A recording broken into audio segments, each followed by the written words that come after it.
Hi everybody, this is Bonnie with Bonnie Bay Crochet, and today I want to show you how to make my sun-kissed blueberry shawl or scarf. This can be worn either way. It is an asymmetrical design, and the sizing can even be controlled depending on how much yarn you would like to use to make this. I am using a hand-dyed fingering weight or sock weight yarn for this project, but feel free to use any size yarn as long as you match the hook in with your stash to make this. Of course, if you make it with other yarn, it's going to be chunkier than with the sock weight yarn, but sometimes that is preferable. I'm also using a very special yarn that is called planned pooling, although in the way that we're doing this, it's kind of like a random pooling, and you'll learn all about that in just a minute. Let me go ahead and show you what you're going to need. For this project, I'm going to be using 2 hanks of a fingering weight yarn, and I'll show you the specifics here. I just so happen to be using some yarn called, it's by Passion Knits Yarn. It is an indy dyer yarn. Each of these has approximately 463 yards. Again, this is a fingering weight that is made up of 75% superwash merino wool and 25% nylon. The yarn base is Spellbound, and the color big, blonde, and beautiful. Now that I've showed you this, you don't have to run out and buy just that specific yarn. Any fingering weight yarn of a nature like this should work for you. I wanted to give you a better view of this pooling yarn.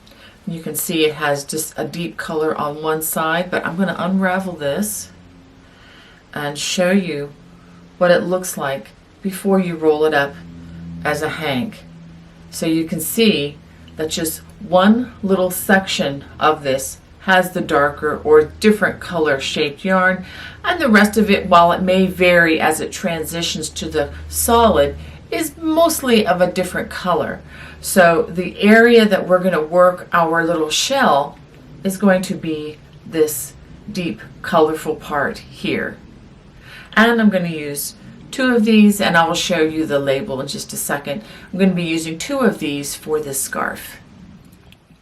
I will be using a size G or 6 or 4.00 millimeter crochet hook with this particular design, and I'm recommending that you have a pair of sharp scissors and a yarn needle handy. You also may find it handy to have a few of these stitch markers available. This will help you to know which is the straight side and which is the side that will be having the additional stitches added. To begin, we're going to start with a slip knot and a starting chain of 12 chains.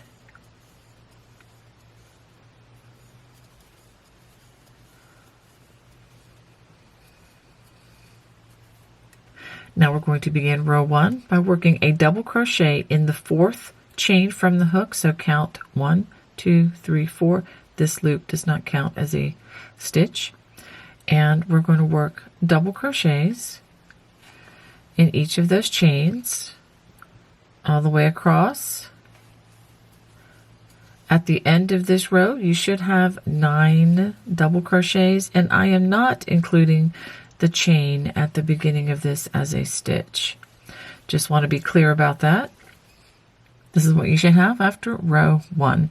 Now we're just going to be working ribbing for the next 5 rows, and I'll show you how to do that. We're going to turn, chain 2, we're going to skip the first stitch, and we're going to work a front post, double crochet in that next stitch, and then a back post, double crochet. Again, we're coming around the back for the next stitch, and then we're going to alternate that across front post. And if you've never worked a post stitch before, you don't work through the top loops. Instead, you work your hook around the body of the stitch to kind of give it an accessory like a belt. And then we come around the back for the back post, just like so. Now we're not going to be worrying about the color changes as we work the ribbing. We're just going to let the yarn go as it may. And once we finish the ribbed section, and then I'll start showing you what to do with the change in that little pop of blue color here. At the end, we're going to work a half double crochet worked into that chain space, just like that. Then we're going to turn, chain 2, and then we're going to do that, let's say 4 more times. So for rows 3, 4, 5, and 6, we're going to do the same, and I'll start you off on row 3. Skip the half double crochet. We're going to work front post double crochet in the next stitch, followed by a back post double crochet, front post double crochet, back post, just like that. And as you work rows 3 through 6, be sure that you're forming lines like this, which is the ribbed, and it should be on both sides like that. So now we've come to row 7, and we're going to start working the waddle stitches. However, we have that little pop of color starting right away. So let me go ahead and show you what we're going to do. We're going to start off with the chain 2. And since we've already got that pop of color facing us, we're going to go ahead and starting in that first ribbed stitch, we're going to work double crochets until most of the color has passed. Okay, so we have 1, 2, 3, 4. Okay, 4 stitches. Now, depending on the yarn that you have, that little pop of color may take you 5 or even 6 double crochets to crochet in. That's okay. And let me go ahead and give you a little vision here. So I'm going to go ahead and cast a vision for where we are going to be taking this project. So this is different yarn, obviously, and the little pop of color is very multicolored in this one. And it took me 1, 2, 3, 4, 5, almost between 5 and 6 double crochets to work up all that color before moving on to the waddle stitches. And it just so happened to appear in the center. Now the yarn that I'm working with now, this little pop of color is going to be over here, and that is perfectly okay. So let me go ahead and show you more of this scarf and how it has worked out. So once we work several rows with just back and forth without adding stitches, then we're going to start increasing a stitch or a waddle stitch every other row, and you're going to increase that on this side of the scarf or the shawl. So what you can do to keep track of which side is which is you can put a little stitch marker on that side just to remind you that, oh yeah, this is the side that we're going to be adding stitches to, and this is the side that we want to keep straight. So now returning to our work here, let's go ahead and chain 2, and I am going to work in that second stitch, skipping that half double, and I'm going to work as many double crochets as it takes to use up this little pop of color. I think doing at least 4 is going to be helpful, 4 stitches. So this so happens that 4 stitches worked well for this. Okay, so I'm going to skip 1 stitch, and then I'm going to work a waddle stitch, which is a single crochet, chain 1, and a double crochet. I'm going to skip 2 stitches, 1, 2, and then I'm going to work another waddle stitch in that next stitch, which is a single crochet, chain 1, and a double crochet worked into the same stitch. At the end of the row, okay, I'm going to skip the next 2 stitches, 1, 2, and then I'm going to work a single crochet in the turning chain just like that. So that's row 7, which is really the beginning of what we're going to be doing from here on out. Now I'm going to chain 2. This is for row 8. Now working only in the waddle stitches. We're not going to be working in each, single crochet or double crochet or what have you. We are only going to be working in the waddle stitches. And for the clusters, we can work in the second or the third stitch. It really doesn't matter because we might have 4 stitches in these clusters. Sometimes we might have 5.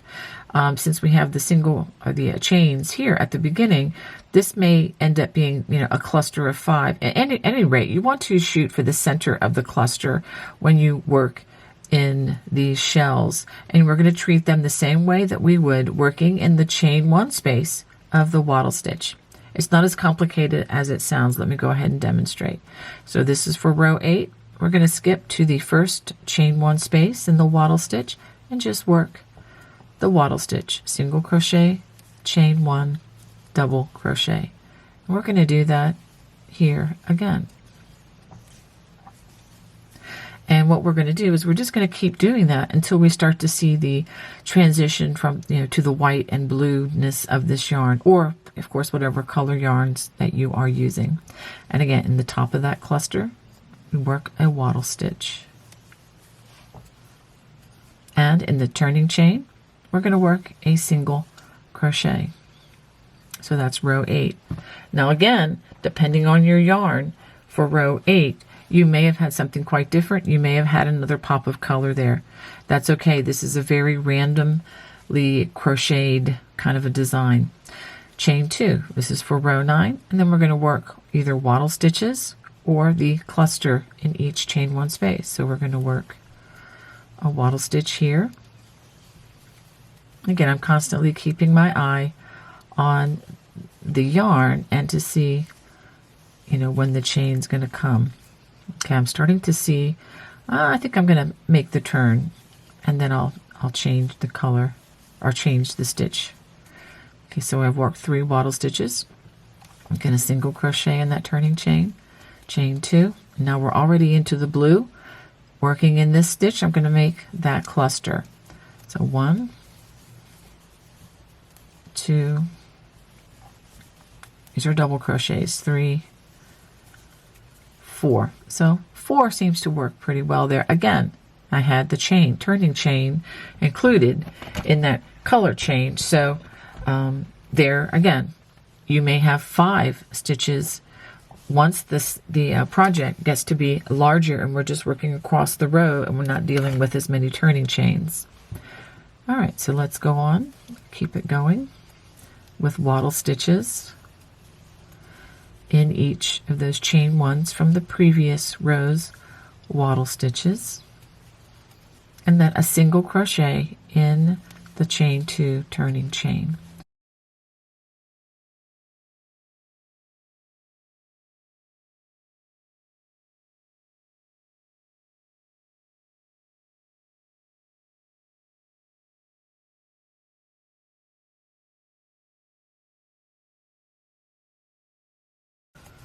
Okay, and then get to the center, or what appears to be the center of the cluster, and we're going to work a waddle stitch there, and again single crochet into that turning chain, and that's what you should have after approximately 11 rows.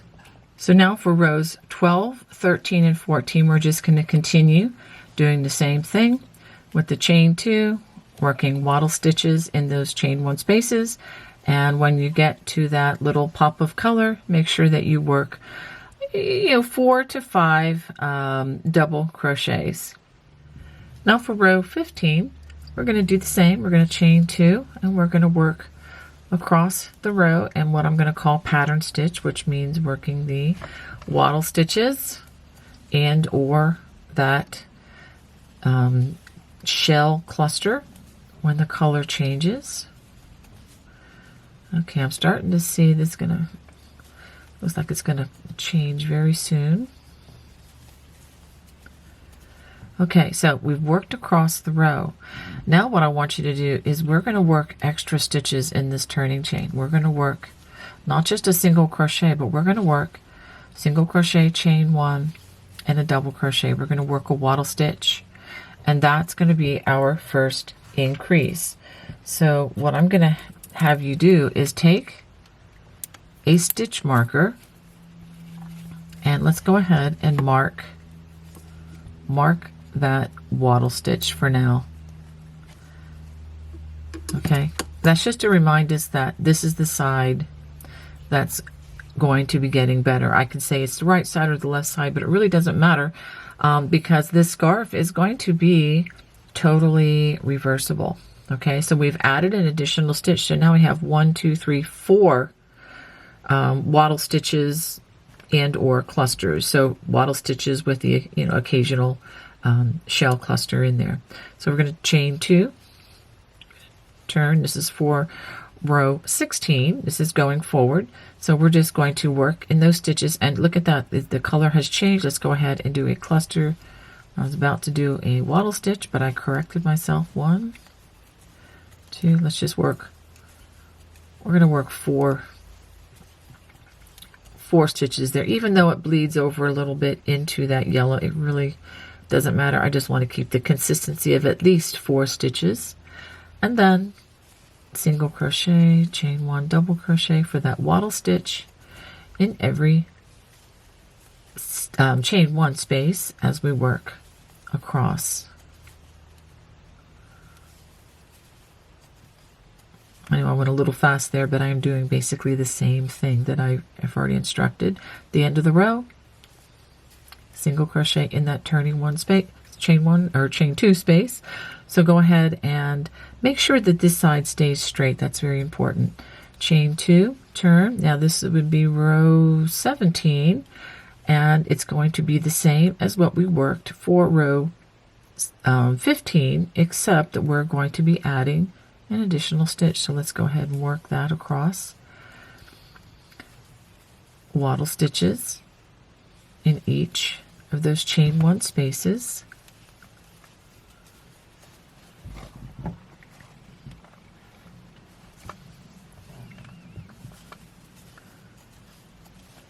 And after a while, you can kind of count to see how many waddle stitches are in between the pops of color. And again, that's going to vary depending on the yarn that you are using.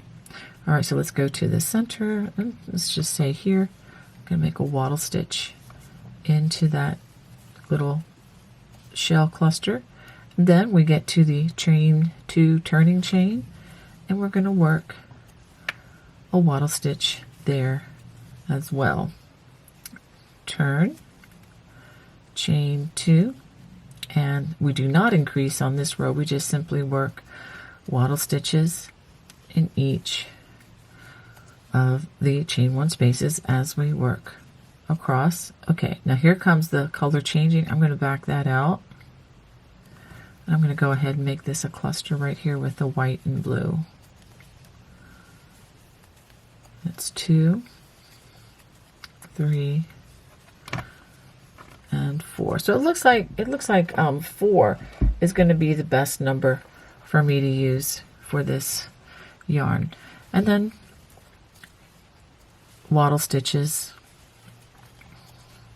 as we work across the row. I'll finish this row with you, and then I'll pause and show you the progress.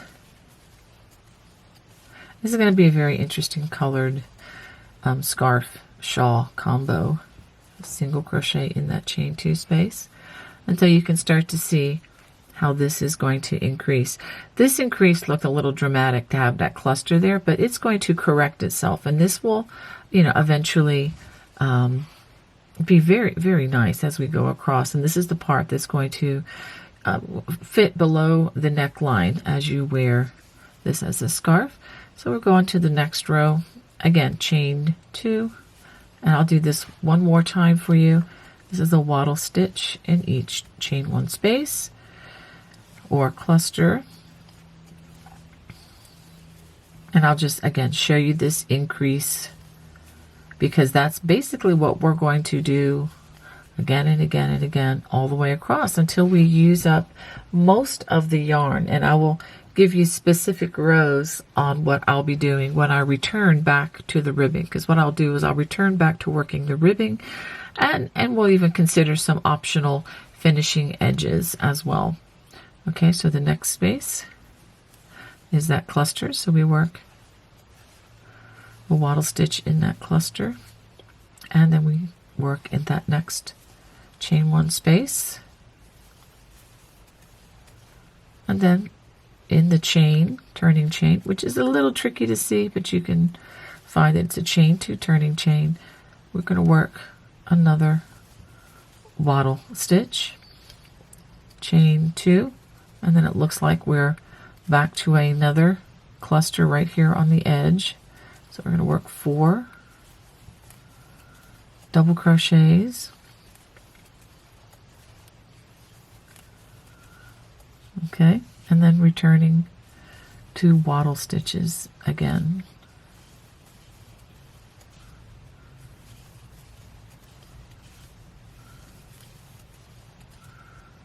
And etc.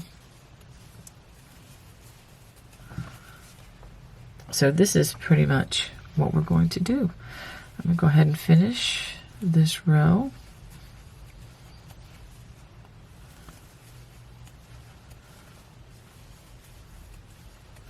And single crochet worked into that turning chain. So this is how this scarf is going to increase. And again, this little extra section here is going to be where you can, connect the scarf with a shawl pin or some, different other connections. All right, so go ahead and continue working the last 2 rows that I showed you. Of course, with each additional row, with every other row, so every 2 rows, you will have an additional waddle stitch to count. But just know that that's how that will increase, but it's just a simple repeat of these last 2 rows that I worked for you. Okay, I have worked this repeatedly until I have 61 waddle stitches or clusters in my row. And I'm going to show you just the edge. This is the straight edge from where we started all the way back down here until the last row is approximately 37.5 inches. Now, as you work your scarf, I know that you're probably going to have different yarn. You might even want to try this with a different weight yarn. Of course, you'll get a thicker material, but you can really use this with any particular yarn. Now, you can have a different number. It really doesn't matter. There's no right or wrong here. It's just according to the size that you desire. Okay, so I've decided that after 37.5 inches that I am going to transition to the ribbed ending. And so what I'm going to do, I'm going to start with a chain 2, and then I'm going to work 4 double crochets in this first waddle stitch. Now, if you have if you have a cluster there, you can just easily work it into the cluster as well. And the reason I'm working more is just so that I maintain some kind of a point edge at this point, and then a double crochet in the single crochet of that waddle stitch. So after completing that first waddle stitch, this is what I'm going to do for the clusters and the waddle stitches remaining. I'm going to work 2 double crochets worked into the chain 1 space. Notice that I am skipping the double crochet, and then I'm going to work 1 into the single crochet. I'll just do this a few times. 2 double crochets into the chain 1, and then 1 into the single crochet. Again, 2 double crochets into the chain 1, into the double crochet.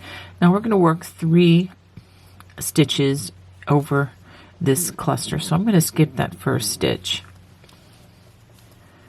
and then I'm going to work 2 in that next stitch, and then 1 in the next, just like that, and just working 3 stitches in those 2 center stitches, and again skip that double crochet and 2 double crochets in the chain 1 space, and then 1 in the single crochet. So go ahead and work this foundation row.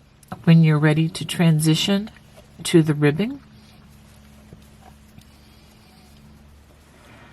and then I'll show you the remainder of the rows once I finish this row.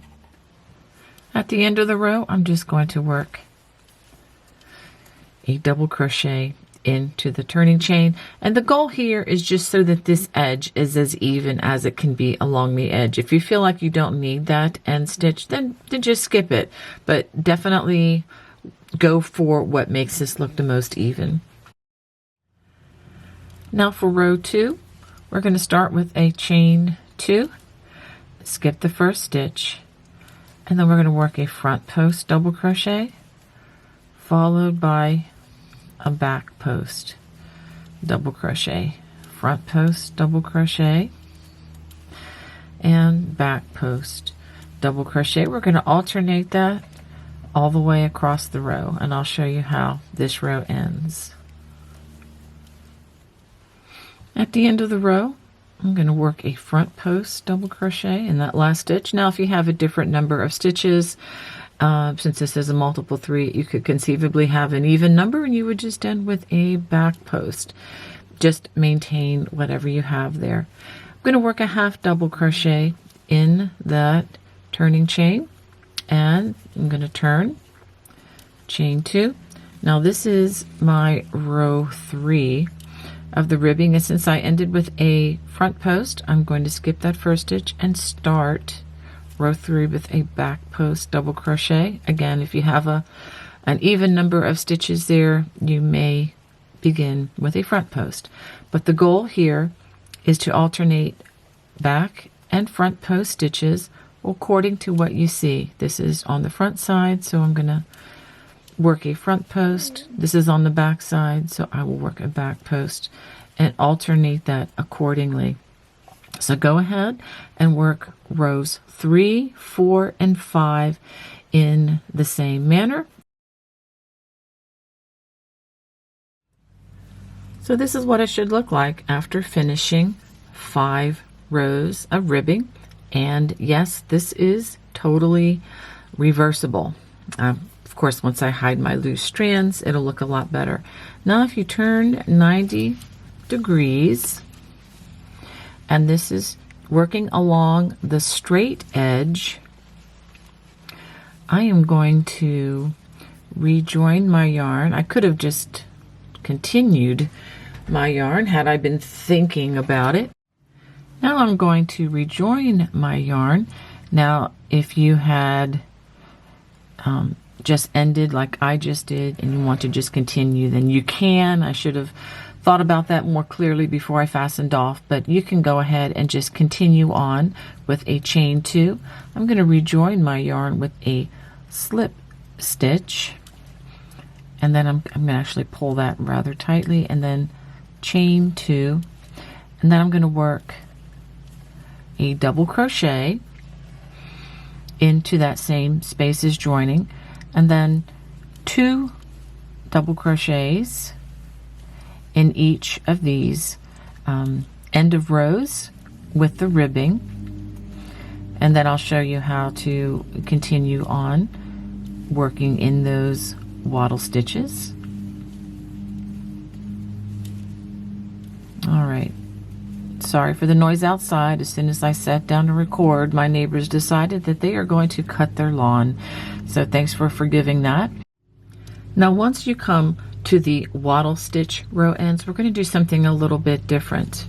We're going to work 2 double crochets in that first row end, and then 1 double crochet in the next, 2 double crochets in the next row end, and then 1 in the next. So go ahead and alternate that all the way until you get to the end of the row here. And when you do, you're going to be, let's see, you're going to be working in this again with the ribbing. So just work 2 double crochets in each of those row ends, and 2 in the here it is right over here in the turning chain as well, which again just represents a row end. So go ahead and finish that row. After completing row 1, then we're just going to turn, chain 2, and just like along the other side, we're going to skip that first stitch and then just work front and back post double crochets for rows 2 through 5. So just complete these in the same manner. When you get to the end of the row, let's go ahead and find that here, we're just going to work a half double crochet into that turning chain and turn, and just again remember that you work front post over front post, back post over the back post over the rows that follow row 2. So go ahead and complete that, and when you're done, go ahead and hide those loose strands with your yarn needles. Well, I hope you enjoyed making the Sunkissed blueberry shawl or scarf with me today. If you did, I would love to hear from you. Please feel free to comment in the comment section below. God bless. Bye-bye.